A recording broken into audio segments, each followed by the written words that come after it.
Friends ఈ వీడియోలో వచ్చేసి మనకు ఎబ్సెట్ అంటే తెలంగాణ ఎంసెట్ అనుకోండి 2024కి సంబంధించిన షెడ్యూల్ ఆన్లైన్లో అప్లై చేసుకోవడం, slot booking, certificate verification, web options, seat allotment, దీనికి సంబంధించినటువంటి నోటిఫికేషన్ ఇందాక రిలీజ్ చేసింది 10 నిమిషాల క్రితం. ఇమీడియట్గా ఈ వీడియో అయితే నేను రికార్డ్ చేస్తున్నాను, కంప్లీట్గా చూడండి.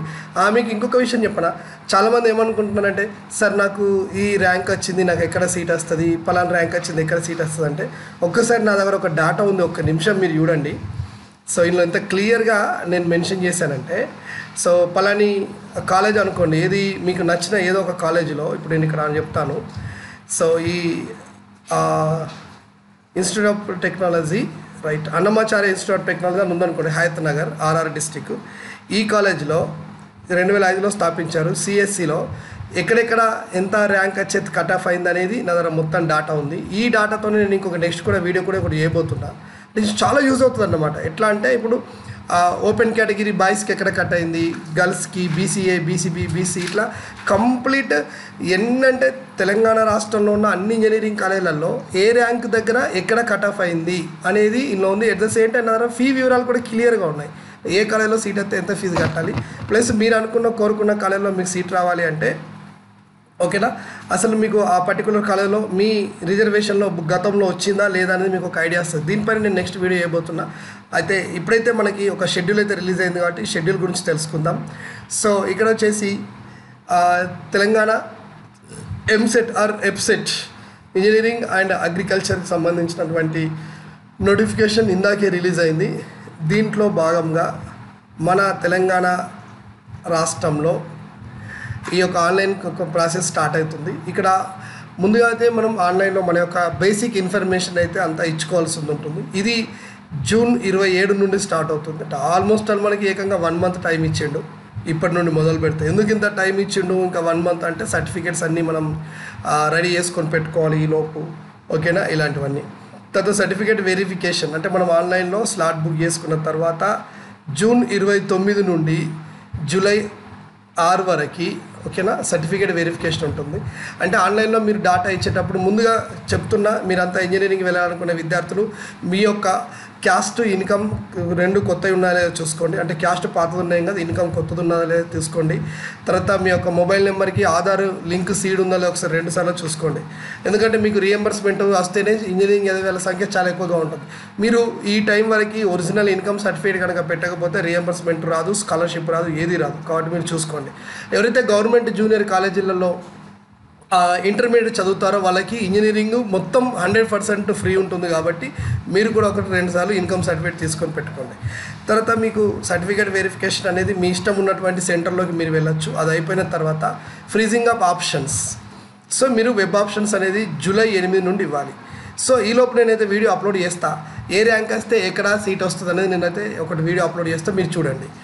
ఆ తర్వాత వచ్చేసి ఈ వెబ్ ఆప్షన్స్ ఇచ్చిన తర్వాత మీకు ఎక్కడ సీట్ వచ్చింది అనేది జూలై 12 రోజు ఇన్ఫర్మేషన్ ఇస్తాడు. సో దాన్ని బట్టి మీరు కోరుకున్న కాలంలో మీకు సీట్ వచ్చిందా రాలేదని మీకు జూలై 7 రోజు తెలుస్తుంది. ఆ తర్వాత మీరు అదే జూలై 12 నుండి మొదలు పెడితే 16 వరకు మీకు కాలేజీ నచ్చిందా రైట్, ఇమీడియట్గా ట్యూషన్ ఫీజు కట్టించేసేసి కాలేజీలో మీరు వెళ్ళి రిపోర్ట్ కావాలి. నచ్చకపోయినా ఫస్ట్ ఫేజ్లో వచ్చిన కాలేజీలోనే ముందు జాయిన్ అవ్వాలి. తర్వాత మనం సెకండ్ ఫేజ్కి వెళ్ళొచ్చు. సో ఈ రకంగా ఫస్ట్ ఫేజ్లో సీట్లు వచ్చిన వాళ్ళందరూ వాళ్ళకి నచ్చిన కాలంలో జాయిన్ అయినా కానీ ఇంకా ఏమన్నా సీట్లు మిగిలితే అప్పుడు మళ్ళీ సెకండ్ ఫేజ్ పెడతాడు.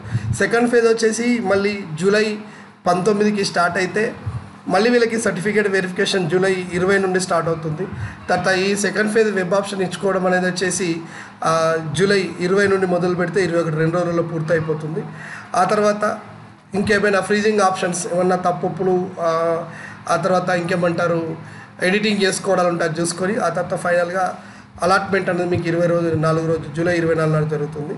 ఆ తర్వాత జూలై 24, 26 2 రోజుల్లో మీకు నచ్చిన కాలంలో మీరు డబ్బులు కట్టేసేసి వెళ్ళొచ్చు. ఆ తర్వాత మీరు కాలేజీలో క్లాసెస్ స్టార్ట్ అనేది మనకు 27 నెలలకు స్టార్ట్ అవుతుంది. సో ఇదన్నమాట. దీంట్లో సెకండ్ ఫేజ్ అలాట్మెంట్ అయిపోయిన తర్వాత ఒకవేళ మీరు ఫస్ట్ ఫేజ్లోనే మీకు సీట్ వచ్చి ఎక్కడైనా మీరు సర్టిఫికేట్లు ఇచ్చినప్పటికి కూడా మీరేమి ఇబ్బంది పడాల్సిన అవసరం లేదు. మళ్ళీ అవి సెకండ్ ఫేజ్లో వేరే కాలేజీకి అక్కడికి వచ్చేస్తాయి. సో అవి దానికి పెద్దగా ఇబ్బంది కాదు. ఇకపోతే ఫైనల్ ఫేజ్ 3వ ఫేజ్ కూడా ఉంటుంది. ఇది జూలై 30కి స్టార్ట్ అయితే ఆ తర్వాత దీని గురించి మనం చెప్పుకున్న పెద్ద ఏం లేదు. కానీ ఆ తర్వాత అలాట్మెంట్ అనేది మనకి ఆగస్టు 5 నాడు తెలిసిపోతుంది. అక్కడ నుండి ట్యూషన్ ఫీజు కట్టి చేసేస్తే అయిపోతుంది అన్నమాట. సో ఈ రకంగా మనం చూసుకోవచ్చు. ఒకవేళ మీకు స్లైడింగ్ అనేది అంటే ఇంటర్లైన్ స్లైడింగ్ అంటే సపోజ్ ఇప్పుడు ఒక కాలేజీలో మీకు సీట్ వచ్చింది, అదే కాలేజీలో మీకు వేరే బ్రాంచ్లో సీట్ కావాలి, సిఎస్సిలో వచ్చింది కానీ మీకు ఈసీలో సీట్ కావాలి. సో ఇలాంటప్పుడు ఇంటర్నల్ చేంజ్ చేసుకోవడం అనేది మళ్ళీ మీకు ఈ పర్టికులర్ డేట్లో మీరు అప్లై చేసుకుంటే దాని ప్రకారం రూల్స్ రెగ్యులేషన్ బట్టి మీకు సీట్ క్యాన్సిల్ చేసి వేరే దాంట్లో ఇవ్వడం అనేది స్లైడింగ్ అనేది ఇస్తారు. ఇది కన్వీనర్ ద్వారా జరుగుతూ ఉంటుంది. సో ఇదన్నమాట. ఇక తర్వాత స్పాట్ అడ్మిషన్ కూడా జరుగుతుంది అప్పటికప్పుడే. ఇక ప్రైవేట్ కాలేజ్ వాళ్ళు చేసుకుంటారు, అంటే ఏమైనా సీట్లు మిగులుతో పెట్టుకుంటారు. వీళ్ళకి రీఎంబర్స్మెంట్ కానీ తర్వాత ఇంకేమంటారని స్కాలర్షిప్ కానీ ఏమీ రాదు. కాబట్టి మీరు ఈలోపు ఈ యొక్క సర్టిఫికేట్ వెరిఫికేషన్కి మీ దగ్గర ఉండాల్సినటువంటి సర్టిఫికేట్లు ఏమేంటి అంటే ముందుగా మీ యొక్క 10th మెమో, అంటే మీరు ఇప్పుడు ఇంటర్మీడియట్ పూర్తయిన విద్యార్థులు కాబట్టి you should have your 10th memo. 10th మెమోతో పాటు మీకు ఫస్ట్ క్లాస్ నుండి 10th క్లాస్ వరకు ఉన్న అన్ని స్టడీ సర్టిఫికేట్లు తీసుకొని దగ్గర పెట్టుకోండి. మీరు ఎన్ని స్కూళ్ళలో చదివారో అన్ని స్కూళ్ళలో నుండి స్టడీ సర్టిఫికేట్లు తీసుకొచ్చుకొని పెట్టుకోండి. 10th మెమో స్పెల్లింగ్, తర్వాత స్టడీ సర్టిఫికేట్లు, ఇంటర్మీడియట్ మెమో స్పెల్లింగ్ ఇవన్నీ కరెక్ట్గా ఉన్నాయో లేదో చూసుకోండి. ఆ తర్వాత ఇంటర్మీడియట్ మెమో ఆల్మోస్ట్ ఆల్ మీకు స్మాల్ చిన్న మెమోలు అనేటివి, షార్ట్ మెమో అనేటివి ఇంకొక 15 రోజులలో మీ యొక్క ఇంటర్మీడియట్ కాలేజ్కి వస్తాయి. ఆ షార్ట్ మెమో మీరు తీసుకోవచ్చు. తర్వాత వచ్చేసి అన్ని స్టడీ సర్టిఫికేట్లు ఇక్కడ 4th నుండి అడిగాడు, 6th నుండి, కానీ ఫస్ట్ నుండి పెట్టుకోండి. టీసీ మీరు ఇంటర్ చదివినటువంటి కాలేజ్ నుండి ఒరిజినల్ టీసీతో పాటు ఆల్ స్టడీ సర్టిఫికేట్ దగ్గర పెట్టుకోండి. తర్వాత 2024 జనవరి 1 తర్వాత తీసినటువంటి ఇన్కమ్ సర్టిఫికేట్, ఓకేనా, ఇది ఎంఆర్ఓ ఆఫీస్ నుండి తీసిన ఇన్కమ్ సర్టిఫికేట్ తీసుకొని దగ్గర పెట్టుకోండి. ఒకవేళ ఈడబ్ల్యూఎస్ కనుక అయితే ఎకనామికలీ వీకర్ సెక్షన్ వాళ్ళు అయితే కనుక మీరు for the academic year of 2024-25 సంబంధించిన ఈడబ్ల్యూఎస్ సర్టిఫికేట్ తీసుకొని పెట్టుకోండి. అట్లాగే క్యాస్ట్ సర్టిఫికేట్ ఎవరైతే రిజర్వేషన్ ఉన్నదో అలాంటి వాళ్ళంతా కూడా క్యాస్ట్ సర్టిఫికేట్ తీసుకొని పెట్టుకోండి. దీంతోపాటు మీ యొక్క రేషన్ కార్డు, ఆధార్ కార్డు, ఒక 8 ఫోటోలు, ఇవన్నీ కలిపి ఒక 10 సెట్ల జిరాక్స్లు చేసుకొని పెట్టుకోండి. సార్ 10 సెట్లు అవసరం లేదని మీరు అనుకోకండి, ఎందుకంటే అది అవసరం ఉంటుంది, దాని వాల్యూ ఇప్పుడు తెలియదు. ఊకే ఏదన్నా కౌన్సిలింగ్ సెంటర్ దగ్గరికి వెళ్ళి ఆ జిరాక్స్ సెంటర్ల కోసం బయట ఎండా తిరగడం అదంతా పిచ్చోళ్ళు చేసే పని. కాబట్టి మీరు ముందుగానే ఒక 10 సెట్లు దగ్గర పెట్టుకోండి. ఇవన్నీ మీకు అవసరం ఉంటాయి. ఎట్లా అవసరం ఉంటాయని నేను అంటున్నానంటే దాని వాల్యూ తెలియని వాళ్ళకు తెలియదు. కానీ ఇప్పుడు ఆ కౌన్సిలింగ్ జరుగుతున్నటువంటి సర్టిఫికేట్ వెరిఫికేషన్లో ఒరిజినల్ డాక్యుమెంట్లతో పాటు 3 మన సెట్లు తీసుకుంటారు. 3 అంటే ఒరిజినల్ ప్లస్ 3 జిరాక్స్లు అక్కడే వెళ్ళిపోతుంటాయి. సో అక్కడికి వెళ్ళిపోయిన తర్వాత ఒకవేళ మీకు సీట్ అలాట్ అయిన సంబంధిత కాలేజీకి వెళ్ళారు అనుకోండి, అక్కడ వాళ్ళు 2 తీసుకుంటారు. ఆ తర్వాత మళ్ళీ స్కాలర్షిప్ రీఎంబర్స్మెంట్ అప్లై చేసేటప్పుడు అప్పుడు 4 సెట్లు ఇవ్వాల్సి వస్తుంది. సో ఒరిజినల్ సర్టిఫికెట్లు అనేది మీకు కన్వీనర్ వాళ్ళు తీసుకున్న తర్వాత అవి మళ్ళీ మీకు రావడం చాలా ఇబ్బంది అవుతుంది. అందుకే మన దగ్గర ఎప్పుడు ఒక 2 సెట్లు ఎక్స్ట్రా ఉండాలి. దానివల్ల ఎలాంటి ఇబ్బంది అనేది ఉండదు. సో 500-1000 రూపాయల ఖర్చు అయితే మీకు వచ్చే నష్టం ఏం లేదు, కాబోయే ఇంజనీర్లు కాబట్టి చూసుకోండి, ఓకేనా. ఇది కంప్లీట్ ఇన్ఫర్మేషన్. అలాగే ఇప్పుడు అగ్రికల్చర్ సంబంధించింది కానీ ఫార్మసీకి సంబంధించింది కానీ సో అవి నెక్స్ట్ అవి అయితే ఉంటాయో దానికి సంబంధించినటువంటి ఇన్ఫర్మేషన్ నేను మళ్ళీ నెక్స్ట్ అయితే మీకు ఇచ్చే ప్రయత్నం చేస్తుంటాను. సో ఇందాక నేను మీకు చూపించినట్టుగా ఏ కాలేజీలో ఎక్కడ ఎంత ర్యాంక్కి కట్ ఆఫ్ అయింది అనేటువంటిది ఈ యొక్క డేటా ప్రజెంట్ అయితే నా దగ్గర ఉన్నది. నేను దాని ప్రకారం మీకు ఈ ఇంజనీరింగ్ కాలేజ్ ఎక్కడెక్కడ సీట్ అయిందని చెప్తాను. సపోజ్ మీకు ఒక ఎగ్జాంపుల్గా నేను చూపిస్తాను చూడండి. ఇప్పుడు మనకు చైతన్య భారతి అనేటువంటి కాలేజీని తీసుకుందాం. అంటే సిబిఐటి కాలేజీ, ఇప్పుడు చైతన్య భారతి కాలేజ్ అని మనకు ఒకటి ఉందండి. సో ఈ కాలేజీకి సంబంధించి సింపుల్గా నేను ఒక చిన్న డేటా తీసుకున్నాను. ఇది ఉస్మానియా యూనివర్సిటీతో అనుబంధం ఉండేటువంటి కాలేజీ సిబిఐటి.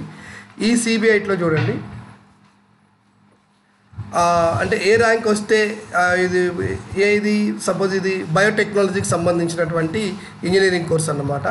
సో దీంట్లో ఏ ర్యాంక్ వస్తే ఎక్కడ కట్ ఆఫ్ అయింది ఈ కాలేజీలో అనేది ఇక్కడ నాకు ఒక కంప్లీట్ డాటా అయితే నా చేతిలో ఉంది. ఇప్పుడు ఇదే Chaitanya Bharathi college CBIT college తీసుకోండి. సో గండిపేటలో ఈ కాలేజ్ వచ్చేసి 1979లో స్టార్ట్ అయింది. సివిల్ ఇంజనీర్ని మనం తీసుకున్నట్టయితే ఈ కాలేజీలో సివిల్ ఇంజనీర్ అనేది ఓకేనా 11,000 సపోజ్ ఓసీ బాయ్స్ 1, 2, 3, 4. సో ఇక్కడ వచ్చేసి వీళ్ళకి ర్యాంకు ఏ ర్యాంక్ పట్టిందో ఇక్కడ మీరు చూసుకోవచ్చు. ఓపెన్ కేటగిరీలో ఉంటుంది. ఓపెన్ గర్ల్స్కి ఎక్కడ వచ్చిందో చూసుకోవచ్చు. సుమారు ఇక్కడ చూసుకోండి, ఇక్కడ 24,714 ర్యాంక్ వచ్చినట్టు, ఇక్కడ 11,000 ర్యాంక్ వచ్చినటువంటి ఓసీ బాయ్స్కి కట్ ఆఫ్ అయింది. అంటే ఈ లోపు ఉన్న వాళ్ళకి సివిల్ ఇంజనీర్ ఇక్కడ వస్తుంది అనమాట. అలాగే గర్ల్స్కి చూసుకుంటే 11,000 కంటే తక్కువ ఉన్న వాళ్ళకి వచ్చింది. బీసీ అయితే 24,000 ఉన్నటువంటి 24,714 లోపు ఉన్నటువంటి వాళ్ళకి వచ్చింది. ఆ తర్వాత గర్ల్స్కి వచ్చేసి 36,000 బీసీబీ ఏ గర్ల్స్కి 36,000 ర్యాంక్ ఉన్నా కానీ సిబిఐట్లో ఒక సీట్ వచ్చింది సివిల్లో. అట్లాగే బీసీబీలో 22,000 కంటే తక్కువ ఉన్న వాళ్ళకి వచ్చింది. బీసీబీ గర్ల్స్లో 24,000 వరకు ఉన్న వాళ్ళకి వచ్చింది. బీసీసీలో చూసుకుంటే కనుక 42,000 ర్యాంకు లోపల ఉన్న వాళ్ళకి కూడా వచ్చింది. అలాగే బీసీసీలో కూడా 42,000 వరకు ఉన్న వాళ్ళకి వచ్చేసింది. బీసీడీలో చూసుకున్నట్టయితే బాయ్స్ 17,000 కంటే ముందు ఉన్న వాళ్ళకి, గర్ల్స్కి 22,000 వరకు ఉన్న వాళ్ళకి వచ్చింది. అదే బీసీఈ బాయ్స్ అయితే 24,000, బీసీఈ గర్ల్స్ అయితే 60,000 ర్యాంక్ ఉండగానే వచ్చేసింది. ఎస్సీ తీసుకుంటే 29,000 లోపు ఉన్న వాళ్ళకి గర్ల్స్ బాయ్స్కి వస్తే 30,000 లోపు ఉన్న గర్ల్స్కి వచ్చింది. ఎస్టీలు తీసుకుంటే 19,000 లోపు ఉన్న బాయ్స్కి వస్తే 32,000 లోపు ఉన్నటువంటి గర్ల్స్కి వచ్చింది. సో ఈడబ్ల్యూఎస్ ఏదైతే ఉన్నారో వీకెండ్ సెక్షన్ వాళ్ళకైతే ఏకంగా దీంట్లో బాయ్స్ కంటే ఓపెన్ జనరల్ వచ్చేసి వీళ్ళకి 29,000 ర్యాంక్ వస్తే ఈడబ్ల్యూఎస్ ఉన్నటువంటి వాళ్ళకి 30,000 లోపు ర్యాంక్ వాళ్ళకి కూడా వచ్చింది. ఓవరాల్గా ఇందులో సంవత్సరానికి ఒక ఫీజు అనేది 1,34,000 రూపాయల ఫీజు ఉంది. ఇట్లా కంప్లీట్ డాటా ఉంది. దీన్ని బట్టి మీకు ఎక్కడ సీట్ వస్తుందని ఈజీగా మీరు అర్థం చేసుకోవచ్చు. దీనిపైన ఒక వీడియో చేస్తా, నేను పదే లైవ్లో వస్తుంటా. ఎవరైతే మన సబ్స్క్రైబర్ ఉంటారో వాళ్ళు మాత్రమే లైవ్లో రావడానికి ఛాన్స్ ఉంటుంది. సో అలాంటి వాళ్ళు వచ్చిన వాళ్ళందరికీ నేను మీరు డైరెక్ట్గా క్వశ్చన్ అడిగి సార్ నా ర్యాంక్ ఇంత వచ్చింది, నాకు ఏ కళలో సీట్ వస్తుంది, నాకు పలానా కళలో ఇంట్రెస్ట్ ఉంది అని అనగానే నేను ఇక్కడ ఇమీడియట్గా సెర్చ్ చేసేసి మీకు ఆన్సర్ చెప్పేటువంటి ఒక లైవ్ ప్రోగ్రామింగ్ చేద్దామని కూడా ఆలోచన ఉన్నది. సో ముందు చేస్తుంటా. ఓకేనా, రైట్. సో ఈ వీడియో చేసినందుకు, నేను ఇంత కష్టపడి చేసినందుకు మీరు సబ్స్క్రైబ్ చేసి సో ఈ వీడియోని చాలామందికి మీరు షేర్ చేయండి.